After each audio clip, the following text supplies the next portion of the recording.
अस्सलाम वालेकुम, मैं हूं Noor Khan from Blue One marketing.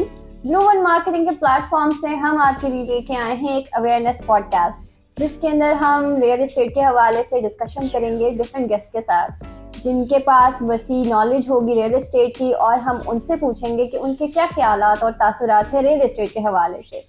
आज हमारे फर्स्ट गेस्ट हैं ब्लू वन मार्केटिंग के सीईओ हसन रामी। आइए उनसे गपशप करते हैं और उनसे कुछ सवालात करते हैं और कुछ इन्फॉर्मेशन लेते हैं। अस्सलाम वालेकुम सर, कैसे हैं आप? वालेकुम अस्सलाम, ठीक ठाक, आप सुनाएं? ठीक है, मैं भी ठीक ठाक। सर पहले तो बहुत शुक्रिया कि आप हमारे फर्स्ट सेशन पे आए, फर्स्ट पॉडकास्ट पे आए। हमने आपको थोड़ी सी तकलीफ इसलिए दी कि आपसे कुछ रियल एस्टेट के हवाले से पूछ सके, इन्फॉर्मेशन ले सके, नॉलेज ले सके या अवेयरनेस ले सके। सर आप क्या कहते हैं, ये पॉडकास्ट होनी चाहिए? बिल्कुल होनी चाहिए। लोगों को अवेयरनेस आनी चाहिए, गाइडलाइंस मिलनी चाहिए कि कहाँ इन्वेस्ट करना है, कहाँ नहीं करना, कौन से प्रोजेक्ट्स ठीक हैं, कौन से नहीं ठीक। ये सारी लोगों को गाइडलाइंस मिलनी चाहिए और इससे उम्मीद मैं करता हूँ कि लोगों को अवेयरनेस आएगी, गाइडलाइंस मिलेंगी इंशाल्लाह इस पॉडकास्ट से। सर थोड़ा सा अपने बारे में बताएंगे प्लीज, आप क्या करते हैं, आपकी क्या एजुकेशन है, आपने रियल एस्टेट कब ज्वाइन किया या इस फील्ड में कब से हैं और क्यों ज्वाइन किया? बेसिकली मैं फैसलाबाद से हूँ और मेरी जो स्टडीज़ हैं वो मैं चार्टर्ड अकाउंटेंट हूँ, ACCA मैंने किया हुआ है अल्हम्दुलिल्लाह। तो इस फील्ड में मैं आज से कोई अप्रॉक्सीमेटली 5 साल हो गए हैं मुझे, मैं इस फील्ड में हूँ।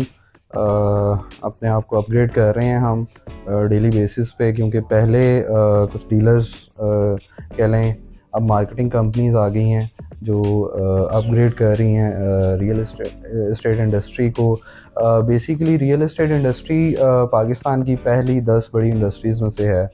तो मेरा आने का इसमें मकसद जो था, ऑब्वियसली इसके अंदर इनकम प्रॉफिट्स इसमें ज़्यादा होते हैं, तो मेरा आने का मकसद भी यहाँ इसीलिए ही था। सर ब्लू वन मार्केटिंग के प्लेटफॉर्म को आप किस तरह से कैरेक्टराइज करेंगे या बताएंगे? ब्लू वन मार्केटिंग किस लिए बनाई आपने और इसमें आपका क्या विजन था?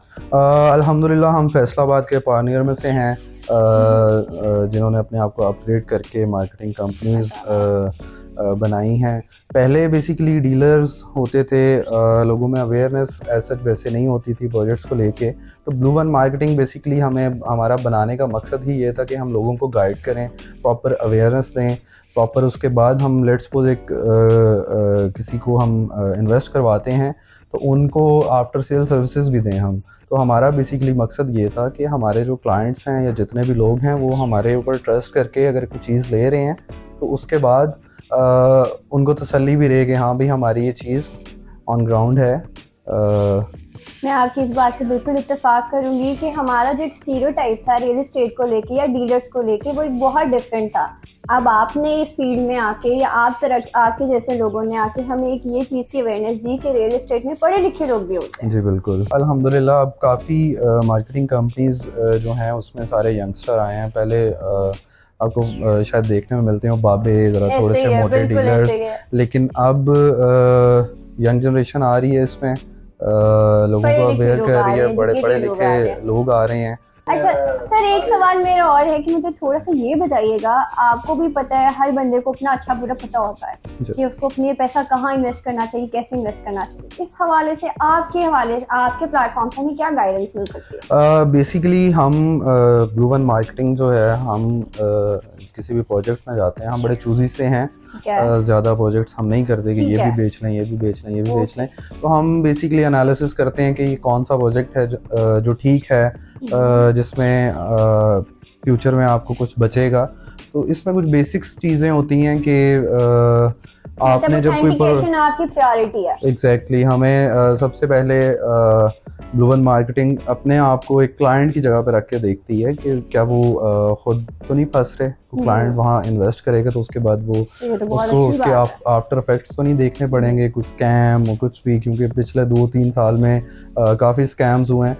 तो हम उसके लिए 3-4 ऐसी चीज़ें हैं जिस पे हम फोकस करते हैं, जैसे कि हम डेवलपर हिस्ट्री होगी, डेवलपर ने क्या डिलीवर किया है, कितने प्रोजेक्ट्स हैं, डिलीवर हुए हैं नहीं हुए, वो सारा हम देखते हैं। फिर उसके बाद लैंड परचेज है, कोई भी नया प्रोजेक्ट हम जब करते हैं हम उसमें देखते हैं सबसे पहले कि लैंड परचेज है कि नहीं है। अगर है तो वो ग्रीन में है या ब्राउन में है। अब ग्रीन और ब्राउन का क्या कंसेप्ट है, बेसिकली ब्राउन लैंड जो होती है वहाँ रेजिडेंशियल सोसाइटीज़ आप बना सकते हैं, लेकिन ग्रीन बेसिकली एग्रीकल्चर लैंड होती है।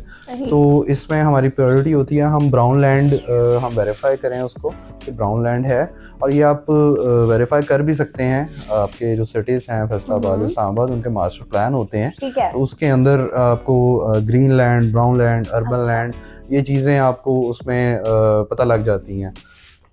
ग्रीन लैंड, ब्राउन लैंड के बाद फिर हम एफडीए के प्रोसेस देखते हैं कि उनकी क्या सिनेरियो है एफडीए में, उनके अप्रूवल्स कितने हो गए हैं। डिफरेंट एफडीए के अंदर भी फिर आगे 4-5 गवर्नमेंट सेक्टर आ जाते हैं, उन सारों के एनओसीज लेने होते हैं। उसके बाद फिर फाइल आपकी एफडीए अप्रूवल की तरफ जाती है, तरमीमें लगते हैं, ये सारी चीज़ें हम देख के उसके बाद फिर हम क्लाइंट को सजेस्ट करते हैं कि आपको कहाँ लेना चाहिए। फिर ऑब्वियसली क्लाइंट का बजट आ जाता है, उस बजट के हिसाब से भी हमने फिर उनको रिकमेंड करना होता है कि आपको कहाँ सूटेबल है, क्या आपको इन फ्यूचर आपको उसका बच सकता है। और प्रॉपर्टी जो है, रियल एस्टेट जो है, ये बेसिकली एक सॉलिड इनकम होती है, सॉलिड चीज़ होती है। तो आपका एक एसेट होता है, ये आपको नुकसान नहीं देती, इन फ्यूचर आपको कहीं ना कहीं आपको गेन कर देती है। मतलब आप ये पूरा एक लॉन्ग प्रोसेस से गुजरने के बाद कोई प्रोजेक्ट को देखते हैं, करते हैं।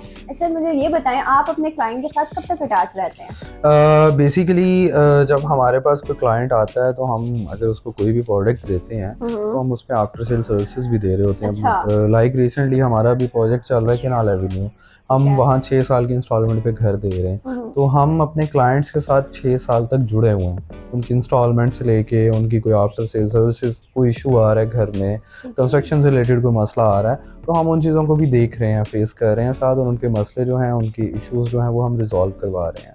सही, मतलब आप अपने क्लाइंट के साथ अटैच हैं, ये गारंटी है। Thank you very much sir, आपने अपना कीमती टाइम हमें दिया, हमें रियल एस्टेट के बारे में अवेयरनेस दी। हमें अगर दोबारा जरूरत पड़ी तो हम आपको फिर बुलाएंगे। बिल्कुल, जरूर जरूर। आज का हमारा पॉडकास्ट आपको कैसा लगा हमें जरूर बताइएगा, फीडबैक जरूर दीजिएगा। मजीद क्या क्वेश्चन होने चाहिए, क्या क्यूरीज होने चाहिए, कॉमेंट्स में बताएं ताकि हम इसको मजीद बेहतर कर सकें। Thank you.